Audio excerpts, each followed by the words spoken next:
بسم اللہ الرحمن الرحیم۔ السلام علیکم، میں ہوں کیسر خان اور آپ دیکھ رہے ہیں کرائم کہانی۔ ناظرین کرام، تانہ یکتوت کے علاقے سے گرفتار کیے گئے نوجوان کی جیل میں ہلاکت کا نوٹس ڈسٹرکٹ پبلک پراسیکیوٹر نے لے لیا اور اس سلسلے میں 2 مراسلے جاری کیے گئے ہیں۔ ایک مراسلے میں جیل مینول کے قواعد کا حوالہ دیتے ہوئے کہا گیا ہے کہ قاعدہ نمبر 398 کے تحت سپرنٹینڈنٹ جیل پر اس امر کی لازمی پابندی عائد ہوتی ہے کہ جیل میں زیر حراست کسی بھی شخص کی موت کی صورت میں ڈسٹرکٹ اینڈ سیشن جج اور ضلعی پبلک پراسیکیوٹر کو وقت ضائع کیے بغیر فوری طور پر مطلع کیا جائے گا۔ جیل سپرنٹینڈنٹ کے نام اس مراسلے میں کہا گیا ہے، رول 398 پر عمل درآمد اختیاری فعل نہیں، بلکہ اس کے الفاظ جیل سپرنٹینڈنٹ کو لازمی پابندی کے دائرے میں لاتے ہیں۔ اس مراسلے میں جیل سپرنٹینڈنٹ کو ہدایت کی گئی ہے کہ وہ 3 دن کے اندر اندر قیدی شمشیر کی ہلاکت کے حوالے سے رپورٹ پیش کرے، جبکہ یہ بھی کہا گیا ہے کہ اپنے فرائض صحیح طور پر ادا نہ کرنے کی وجہ سے جیل سپرنٹینڈنٹ قواعد کی خلاف ورزی کے مرتکب ہوئے ہیں۔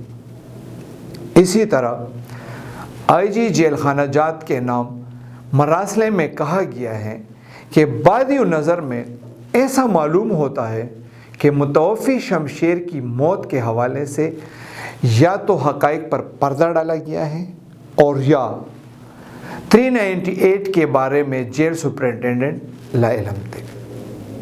تاہم دونوں صورتوں میں غفلت کا ارتکاب ہوا ہے اور اب اس سلسلے میں محکمانہ کارروائی کا حکم دیا جائے۔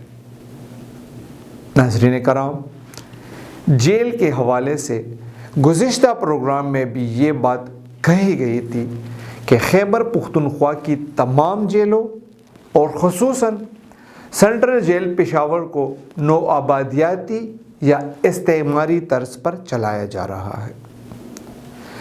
اس واقعے کے بارے میں ہم نے یہ شکایت کی تھی کہ ایک انسانی جان کے ضائع ہونے اور اس قدر پرتشدد مظاہرے کے باوجود جیل حکام کی جانب سے 2 سطری وضاحت تک جاری نہیں ہوئی۔ اب یہ معلوم ہوا ہے کہ جیل حکام نے تو اپنے مینول کو بھی کوئی اہمیت نہیں دی اور انہوں نے عدالت اور ملحقہ محکمہ کو بھی باضابطہ طور پر اطلاع فراہم کرنا ضروری نہیں سمجھا۔ اس سے اس بات کی بھی تصدیق ہو گئی کہ جیل کے اندر معاملات کو کس انداز سے چلایا جا رہا ہے۔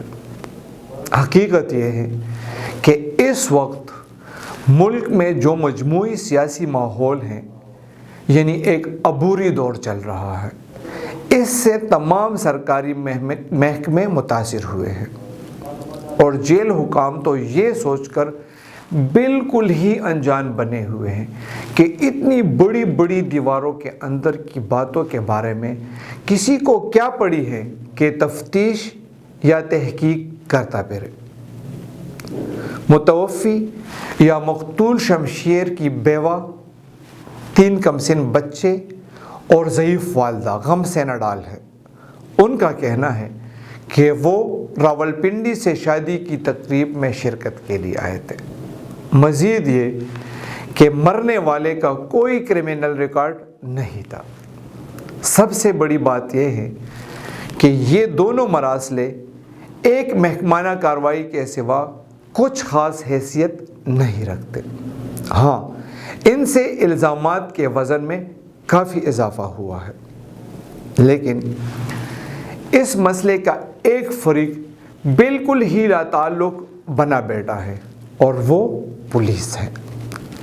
ہم دوبارہ یہ بات کہہ رہے ہیں کہ پشاور ہائی کورٹ کے چیف جسٹس کو اس معاملے سے لا تعلق نہیں رہنا چاہیے۔ پروسیکیوشن ڈائریکٹریٹ اور ڈسٹرکٹ اینڈ سیشن جج یا آئی جی جیل خانہ جات، یہ سب جیل سپرنٹینڈنٹ کے خلاف قواعد کی خلاف ورزی پر محکمانہ کارروائی ہی کر سکتے ہیں، لیکن متاثرہ خاندان کو انصاف دلانا چیف جسٹس محمد ابراہیم خان کا کام ہے، اور اس میں تاروز حشر کوئی شک نہیں۔ اپنا خیال رکھیے اور دیکھتے رہیں کرائم کہانی۔